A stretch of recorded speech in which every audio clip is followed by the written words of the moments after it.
Assalamualaikum semuanya, dimana juga berada hari ini. Aku doakan semoga kalian semua sehat walafiat. Kita sudah masuk ke bagian yang kelima. Edwin, lelaki yang tertipu oleh matanya sendiri. Yuk kita simak. Bahasan sebelumnya kita sudah masuk ke hari terakhir perjanjian mereka, di mana mau tidak mau Anissa harus menandatangani surat perjanjian perceraian mereka. Di dalam pesawat, Edwin membaca kembali berkas perusahaan yang belum ditandatanganinya sebelumnya, sedangkan Anissa asyik mendengarkan lantunan ayat suci Al-Quran sambil mengikuti tajwidnya. Di sela-sela kesibukannya, Edwin melihat satu berkas yang berbeda dari yang lainnya. Itu adalah surat perceraian mereka.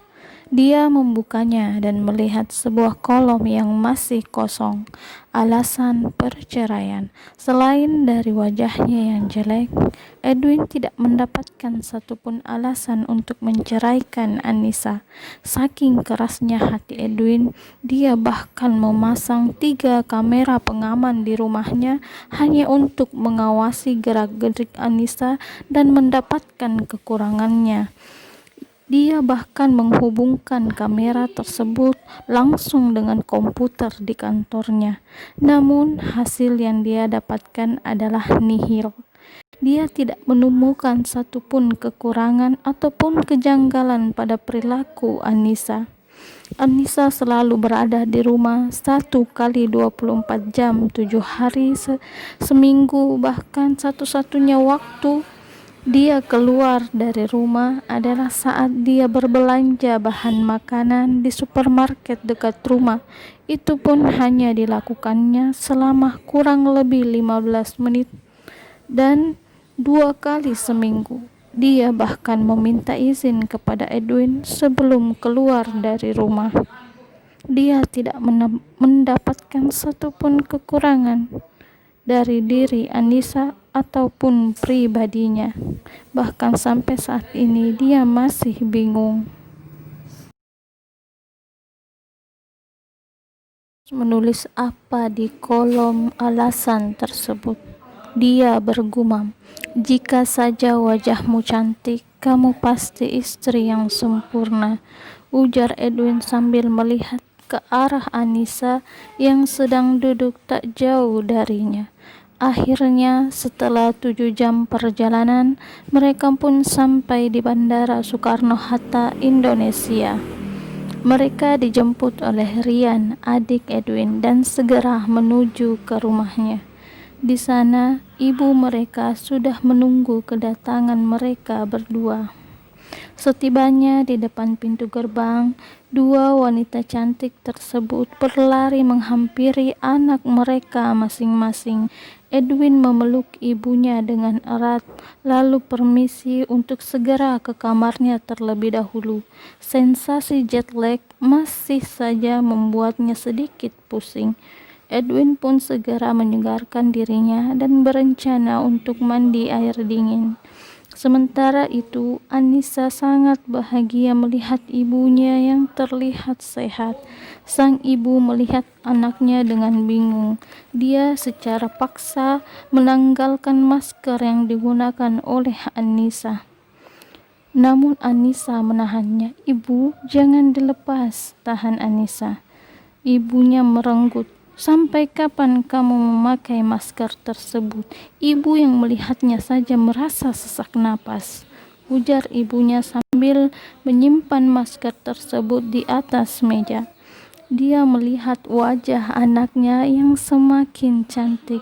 Dia merasa bahagia dan langsung mencubit pipi Anissa. "Ibu!" teriak Anissa kesakitan. Tanpa disadari, dari kejauhan Edwin melihatnya dengan mata melotot. Ini pertama kalinya dia melihat wajah asli Anissa. Edwin terburu-buru keluar dari kamarnya tadi karena kehabisan pasta gigi. Edwin terhenti oleh pemandangan luar biasa di hadapannya. Itu wajah asli Anissa. Ujar ujar Edwin dalam hatinya. Dia bertanya-tanya, lalu selama ini siapa foto yang kulihat pada malam itu?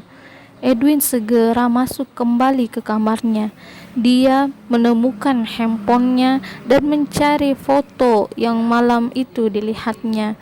Namun apa yang ditemukannya hanyalah sebuah foto seorang wanita yang sedang bersedih memakai pakaian berkabung, matanya sembab dan tanpa make up.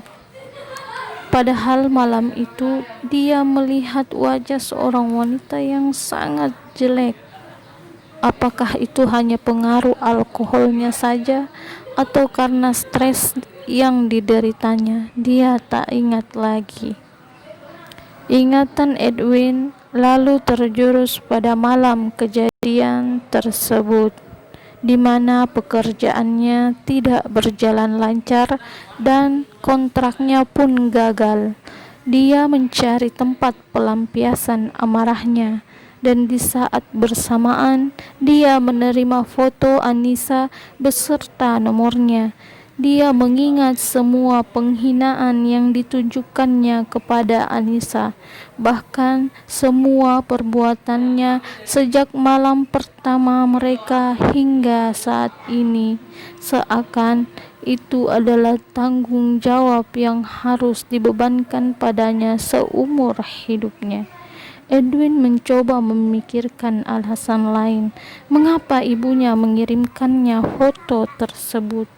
Dan kebetulan saat itu ibunya pun masuk ke kamarnya dan membawa pasta gigi.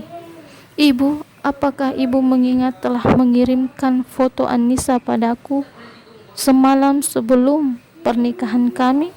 "Foto? Foto apa? Ibu tidak pernah mengirimkan apapun." Ibunya mencoba memikirkannya kembali. Mungkin saja itu perbuatan Rian. Ibu ingat dia mengambil banyak foto saat pemakaman neneknya Anissa. 3 hari sebelum pernikahan Anissa, nenek Anissa sudah mengalami sakit parah dan Anissa bersamanya selama 3 hari penuh.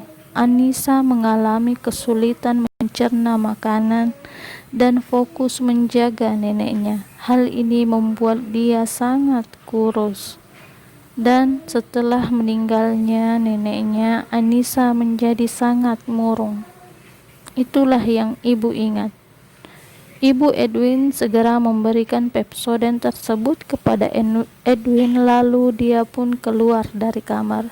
Sedang Edwin masih bingung dengan apa yang dia rasakan.